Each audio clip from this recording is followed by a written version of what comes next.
نبی پاک علیہ السلام نے فرمایا ہر عالم کے پاس نہ بیٹھنا، اس عالم کے پاس بیٹھنا جو تمہیں 5 چیزوں سے نکال کے 5 چیزوں میں داخل کر۔ یا رسول اللہ صلی اللہ تعالیٰ علیہ وسلم کون کون سی؟ تو حضور نے فرمایا اس عالم کے پاس بیٹھنا جو تمہیں شک سے نکال کے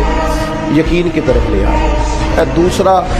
وہ تمہیں ریاکاری سے نکال کے اخلاص کے زمرے میں لے آئے، اور تیسرا نبی پاک صلی اللہ تعالیٰ علیہ وسلم نے فرمایا وہ تمہارے دلوں سے دنیا کی خواہش نکال کے اور تمہارے دل میں تمہارے رب جو تمہیں آخرت میں چیزیں دینے والا ہے اس کی محبت تمہارے دلوں میں پیدا کر دے۔ اور چوتھے نمبر پہ نبی پاک علیہ السلام نے فرمایا اس شخص کے اس عالم کے پاس بیٹھو جو تمہیں تکبر سے نکال کے عاجزی کی طرف لے جائے، اور پانچواں اللہ کے محبوب علیہ السلام نے فرمایا اس عالم کے پاس بیٹھو جو تمہیں دشمنی سے نکالے اور خیر خواہی کی طرف لے جائے، جس کے پاس بیٹھنے سے عداوتیں نہ بڑھے بلکہ تمہارے دل میں خیر خواہی کا جذبہ۔ یہ 5 چیزیں خود رسول کریم نے بیان فرمائی۔